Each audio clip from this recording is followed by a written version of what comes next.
and welcome to India Now. I'm Marc Fennell, and coming up, the Australian cricket team arrives in Sri Lanka amid the country's economic and social crisis. And we have some Bollywood star power here.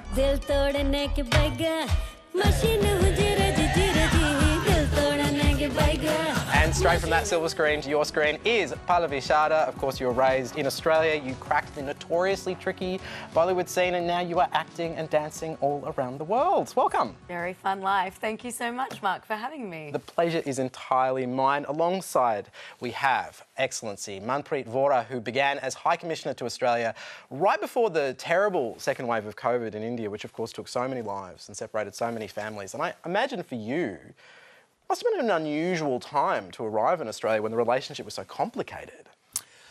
It was unusual. Actually, the relationship has never been better. And so I was very excited to come here to try and contribute to further development of that relationship. In June 2020, about 7-8 months before I came, we had upgraded our relationship to a comprehensive strategic partnership. And there's lots of things that we had to work on, and some of that became difficult, but we found ways and means around it. What was, of course, heartbreaking was the separated families as a result of COVID, and the demands on I and the High Commission, on my government, indeed on your government and your High Commission back in New Delhi, to do something to get the students back, to get those who had just stranded back. And in some cases, those were children, some cases, those were elderly parents. So it was an unusual time, but I think we navigated it successfully. All right, first up, the ABC South Asia correspondent, Avani Dias. He's right now on the ground in Sri Lanka. Avani, where are you at the moment?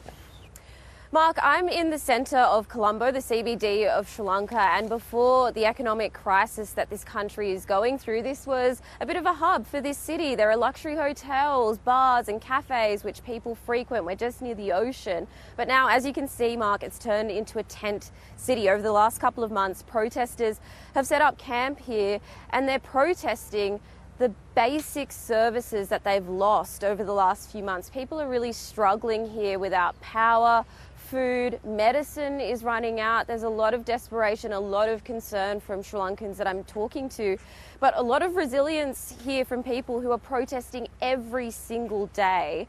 But there is a bit of hope, Marc. The Australian cricket team has now arrived here in Sri Lanka to start a tour from Tuesday for the next 6 weeks.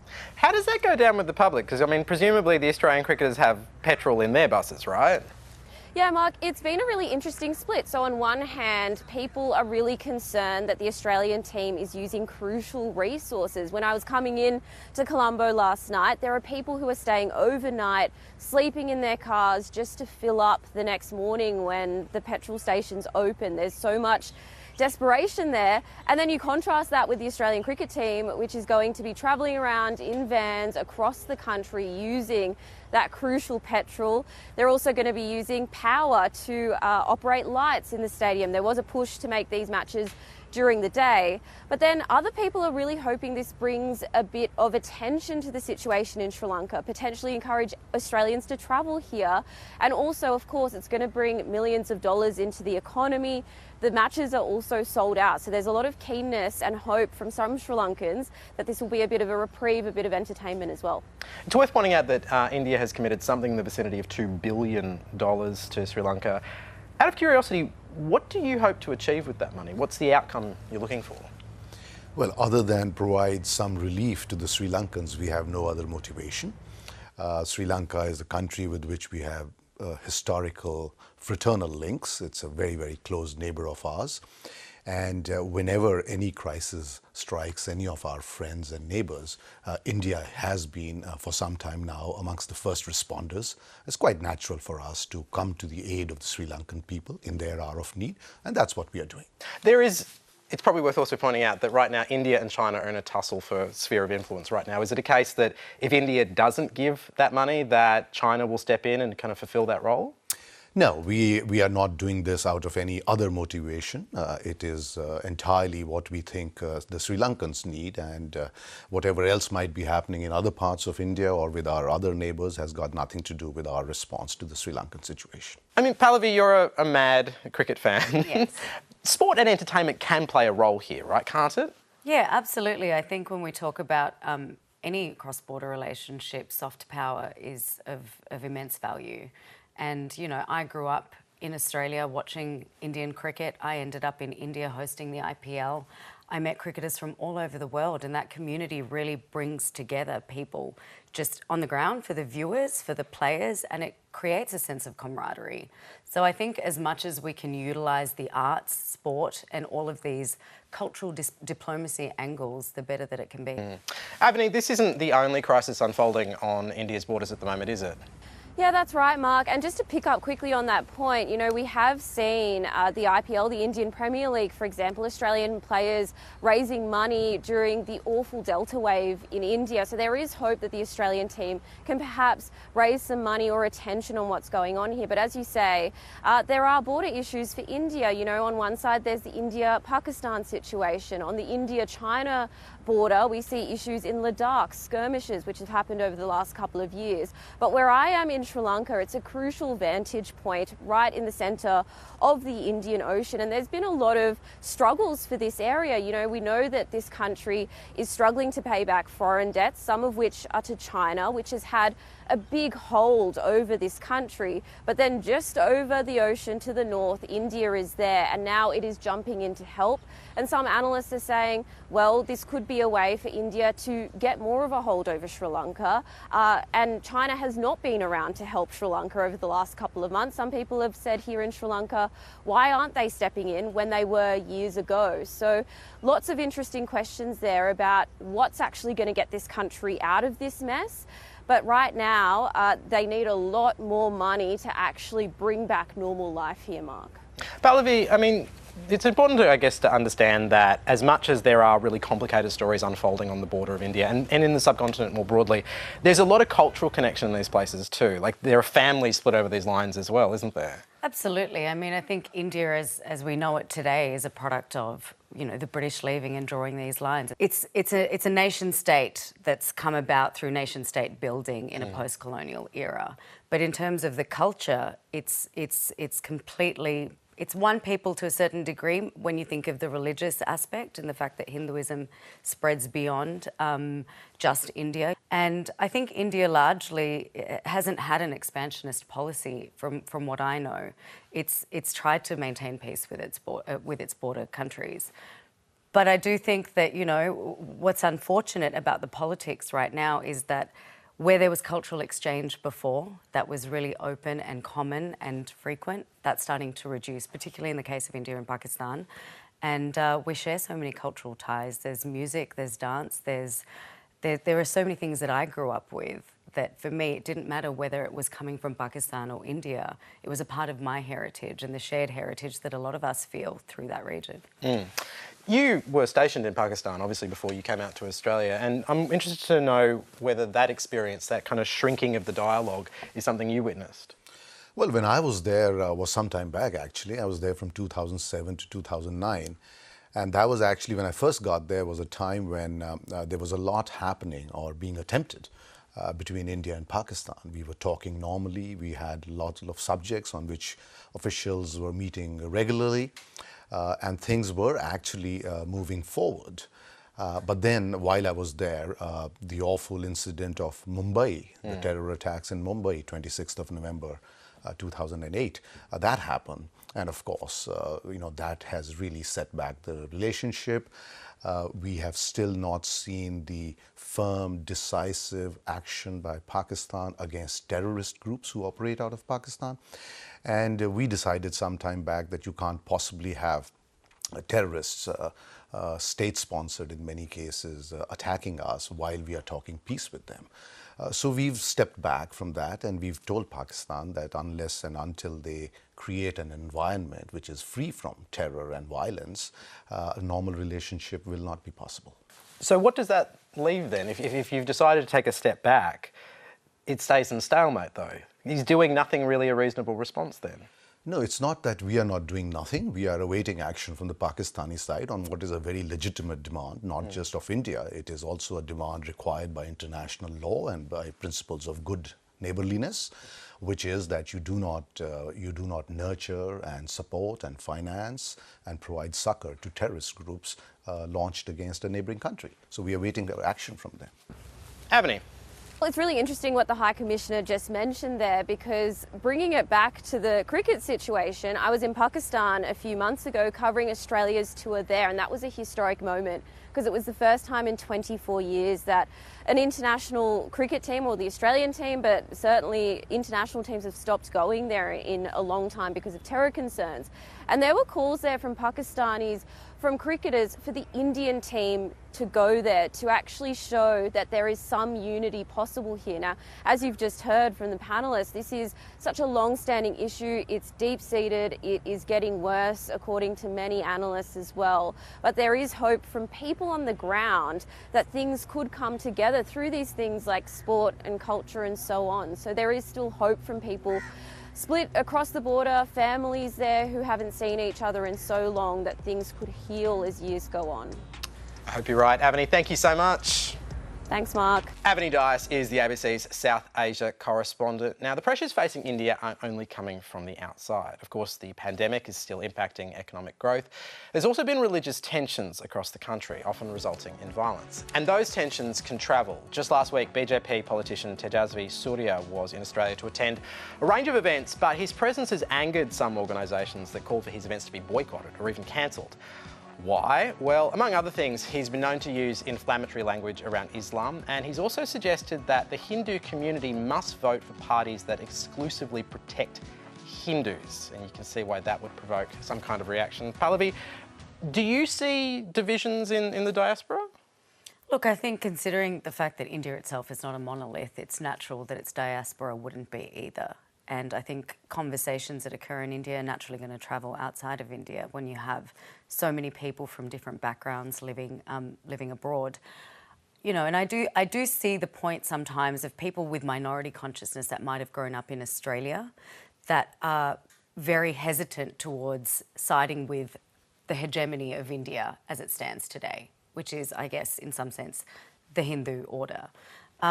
However, I do think that everyone's point of view is valid, and we need to create space for robust conversation no matter what the side is. How do you find where it's a line between like healthy debate and when it becomes really kind of fractious?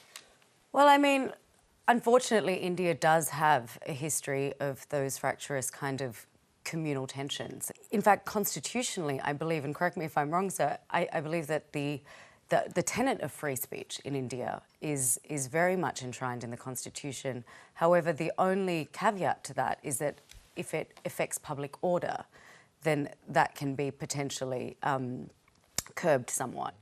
Last November, you actually wrote something warning against fractures and fissures forming in diaspora communities. And I was kind of curious as to what you were seeing that made you write that. I was actually referring to fringe elements within the diaspora here in Australia, as there would be among the diaspora anywhere in the world. There are some fringe elements who take an excessively hardline view, who have ideas or who would like to propagate ideas that are not necessarily conducive to continuing the unity with which the diaspora is known, the Indian diaspora is known. And I was warning the mainstream diaspora to be on their guard against these fringe elements. Surya is a member of the BJP, like he's part of the ruling party. Is he a fringe element to you? No, I wouldn't say that. I would completely agree with what Pallavi just said. Much like in Australia, India is a liberal democracy with constitutionally enshrined fundamental rights of speech, of expression, of association. And it's not a monolith, once again, as Pallavi said. Absolutely, a country of 1.3 billion, a civilizational country with huge diversity of every kind, from language to religion to culture. Naturally, there would be different viewpoints that people will hold, and they have the right to express them. You've been the representative of India in multiple countries around the world, and I'm actually genuinely fascinated to know what happens. Like when you see internal tensions in a place like India suddenly transport themselves out to a diaspora, what are you worried about? No, I'm only worried about the fact that it could lead to some amount of public order challenges. And that is not required anywhere, be it in India or be it in the countries which the diaspora has adopted, such as in Australia. So while there is freedom of expression, there are boundaries. If there was incitement to violence, etc., if there were secessionist tendencies, if there was a call to take up arms, etc., that would be clearly not something that any country would want, the authorities of any country would want. So my exhortation to the larger diaspora, which is, by the way, one of the most successful, one of the most educated, one of the most well-respected diasporas, certainly in Australia, has been that the mainstream community, people who think reasonably, people who are aware that there should not be fractures within the larger community, because that works against the interests of the community overall. If they are seen as a wonderful diaspora, we certainly want that to continue. We don't want them to be seen as a diaspora that creates trouble. Just to bring in another point of view here, Shashi Tharoor is a politician from an opposition party, the National Congress. He's also a historian. He's written extensively about what it means to be Indian and living in a country that he says values unity but not necessarily uniformity. And he spoke to India Now earlier. It means a sense of belonging to this extraordinary country, which is actually a sense of belonging shared by people of very diverse backgrounds, religions, languages, skin colors, cultures, who all happen to live together in the same geographical space, united by a common civilization that's at least 3,000 years old, and at the same time that is sustained by a shared history, not all of which was pleasant, and is today being managed under a pluralist democracy. Now, what I have argued is that this sense of belonging is what unites us, rather than, as some in our country prefer to argue, the idea of a common religion or a common language or a common experience of history, which is simply not accurate. It's unrecognizable from the India of 8 years ago when the BJP came to power. I began speaking out and writing about this vision of India because I believe it's one of the most precious contributions that India has made to human civilization, as well as, to talk in political science terms, the most successful example of the management of diversity in a developing democracy that the world can point to for 7 decades. And suddenly I saw all that being threatened by a rather narrow-minded kind of bigotry, which simply was unworthy of the civilization that I had grown up cherishing and celebrating. Now, of course, Shashi is a politician, so, he's obviously coming from a certain point of view there, and I think that's worth acknowledging. But I think that fundamental idea that India is a very big, complex country with a very big, complex history, to what Pallavi was saying earlier, and that does make it kind of complicated to navigate, I guess, the racial and also religious fault lines that run through the country, doesn't it? And do you think people outside, you've been an ambassador all around the world, do you think people understand that? Well, people do understand, those who choose to study India, a little beyond just sensational headlines. People do understand that complexity that you're talking about. But this idea of India being diverse and the unity in diversity, which we believe in, is actually ingrained in most Indians. We have Pallavi here with us, who's a Bollywood actress, among other things. And she would tell you that, the Hindi film industry is not the largest film industry in India in terms of box office revenue. There are other language industries like the Telugu film industry, which is actually larger. Now, that wouldn't happen in 2022 if there was, any major push to have a one language or one religion or one culture define all of India. It isn't what India or Indians are. Do you find, actually, as you go around the world, that there is a perception of India as being this kind of monolith, when in actual fact, we all know, and I'm hazarding a guess that most people watching this probably know, it's very complicated. Absolutely. And I mean, as an actress, I witness it all the time. For example, if I walk into a room and they say, well, we want to have an Indian character. And then, in the past particularly, sometimes they would cast a South Indian person, but their name was Kapoor in the show. And I'd be like, guys, that doesn't work, because they look South Indian. Their accent might be a Tamil accent when they speak Hindi. I was like, it's not authentic. And then you have to really deep dive into the fact that India is made up of so many linguistic backgrounds, religious backgrounds, and racial backgrounds. I don't think that that is common knowledge going through the world, and I see it in TV representation all the time. And you end up having to do a bit of the heavy lifting in the room, being like, OK, let me tell you about this very big, complicated country. You said it, I didn't. All right, well, talking about Bollywood, stories, of course, play a huge part in how we see ourselves as nations. Unsurprisingly, Bollywood has played a massive role in telling the story of India. But the film industry goes much deeper than that. Meetu Bomik-Longi is a filmmaker, producer and the founder and director of Mind-Blowing Films, the biggest distributor of Indian films in Australia. राज अगर ये तुझे प्यार करती है तो ये पलट के देखेगी पलट I love our films. You know, they're quite magical, they're escapist, they're romantic, there's something for everyone, and they're very unique. दुनिया की सबसे हसीन विलन जिसने बना दी मेरी लाइफ एक sad film I think most Indians are involved with cinema from the time they open their eyes because Indian films are such an integral part of India's pop culture.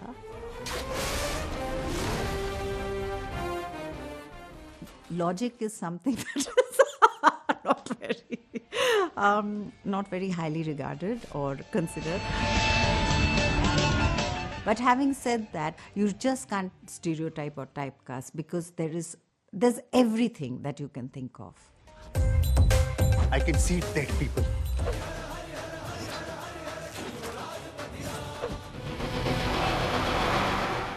The popularity of Indian cinema is growing due to many, many factors. The Hindi language industry is known as Bollywood. But Indian film industry is so much wider, so much more diverse, layered, robust than just Bollywood. So we have the South Indian film industry, which has Tamil, Telugu, Malayalam and Kannada, who are very strong and popular. And then we have the Bengali, Marathi, Gujarati. Pretty much every region has its own film industry. As far as eyeballs go, Indian films definitely capture a lot more than Hollywood.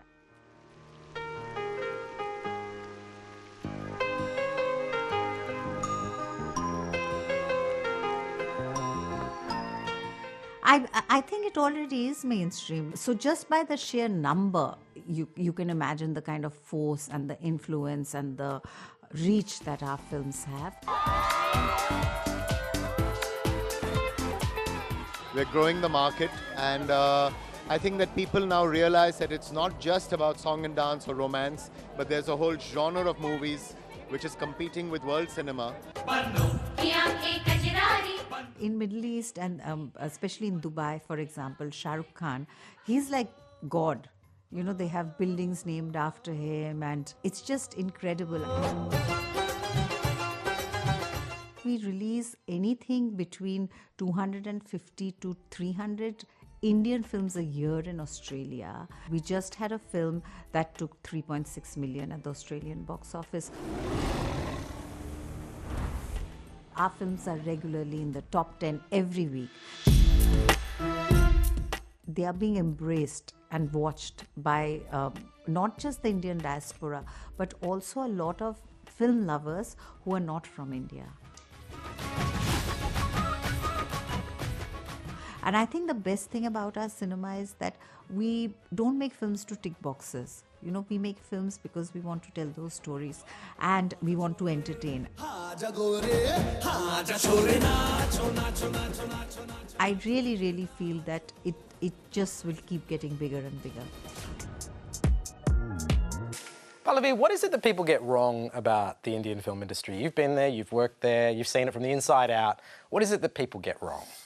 Look, I don't know if it's about people getting it wrong. I just think that it's a lot more complex than often we talk about it. And I think that Bollywood often becomes the butter chicken of Indian culture. Yeah. The lowest common denominator, something to consume. And I think often people talk about it as song and dance and frivolity and just pure entertainment. But actually, it's a really robust forum for conversation and for dissemination, just like any film industry across the world. And I think sometimes that gets lost in the dialogue. And I've worked on films, for example, my My last release was set in the era of partition between India and Pakistan. I played a sex worker who lived in a brothel that was on the Radcliffe line. And these women had to escape their home because some dudes were going to draw a line through it and say, this is one country and this is one country. So it's not just to entertain and to escape. I think it's really important to say that India has a very rich storytelling tradition long before Bollywood. Our mythology, our folklore was all told through an oral tradition, through stage, and that's a really big part of how we treat film today. How did you find the experience of arriving in India and kind of entering that market? Because it's a complicated situation, right? You're obviously raised in Australia. There's a paucity of options sometimes in the Australian television business. So, but then how does it work when you get into India? Do you want I mean, we don't have enough time. No, I got time. Because you're in an interesting position. Like, you have a side in both worlds, right? Absolutely. Look, and as Mithu rightly said, Indians often grow up with films, and I grew up with films living in Melbourne. I started watching them when I was very young. My father showed them to me so I would learn to speak Hindi. It was very important for us to inculcate the value of language in our family, and film was a way to do that. And then I fell in love, because of the magic, because of the escapism. To be fair, 90s Bollywood was a bit like that, just a lot of dancing around trees. And I was like, that looks great. I want to do that when I grow up. And then obviously there was a paucity of opportunity in the Australian film industry and screen industry at the time that I was a teenager. So it solidified this desire to go to India and this notion that that's where I might find a home as a performing artist. But then obviously I arrived there and I was a stark outsider to an industry which is known to sort of have a system that supports itself and the nucleus that already exists there, and I was at the periphery of that. And that's why I got to write a book about it. I will read that book. Now, you are not getting off the hook with this, because I understand before your career as a diplomat, you experimented with being an actor, is that right? Well, actually, it was while I was a diplomat. Oh, really? Wow. But unlike Pallavi, I have never done film. But I was in 2010. I got the opportunity to work in theatre. So I've done a few plays, including lead roles in some plays, and that was a fascinating experience. A friend of mine who came to the opening night, the premiere of my large play, the one large play that I did, he had been a Bollywood actor for some time. And I think amongst the best compliments I got was from him when after the show he came up to me and he said, I couldn't have done that. Because theatre is very different from film. No retakes, you just got to remember everything and do it properly. Just no retakes. You can hear him as an actor, right? I know, no retakes, Marc. It's the deep voice that I think works. I'm excited because I'm just going to turn up to Canberra now and be like, what are we doing? What are we creating? Let's do it. Cultural diplomacy. There are obviously plenty of Indian films that are filmed in Australia, but there is a plan afoot now to actually make it easier, isn't there? Yes, the two governments of India and Australia are actually finalising an audiovisual co-production agreement, which we hope to conclude soon. That will make it easier for filmmakers from both sides to shoot in each other's countries. Meet 16-year-old Ramesh Babu Praganandana. India's youngest chess grandmaster and the game's 5th youngest ever. It's a historical moment and it's here. Magnus Carlsen, the world champion, loses to 16-year-old. Prague's one of a new generation of young Indians inspired by superstar Vishwanathan Anand. When I sat at a board, I expected to win. The country now has 73 grandmasters, up from only 20 in 2007. But it actually has its origins in 6th century India and another game called Chaturanga. Chaturanga means 4 limbs, referring to the army's infantry, cavalry, elephants and chariots. And like its modern counterpart, it's a game of strategy based on war. Thanks to ancient trade routes, it's inspired a number of games around the world. You see, when the ancient Indians weren't busy inventing pyjamas, flushing toilets, cataract surgery and the concept of zero, they were game for a game or two. Because modern childhood favourites like Snakes and Ladders and Ludo originated in India also. So game on, Prague. And the man dubbed the Tiger of Madras, Vishy Anand, is on a winning streak at the Norway Chess Championship at the moment, taking out Magnus Carlsen in the latest round. And the win takes him to the lead in the competition, which has actually surprised a lot of fans who actually thought his best days were behind him. Next week on the show, we are talking about yoga. That's exciting. Looking forward to the time that people call it an arson and not an asana. We will be sure to make sure we cover that next week on the show. Pallavi Sharda, thanks so much for being on the show. Thank you. And Manpreet Vora, thank you so much for joining us on the show. Thank you, Marc. And with that, I shall leave you. Thank you so much for watching another episode of India Now.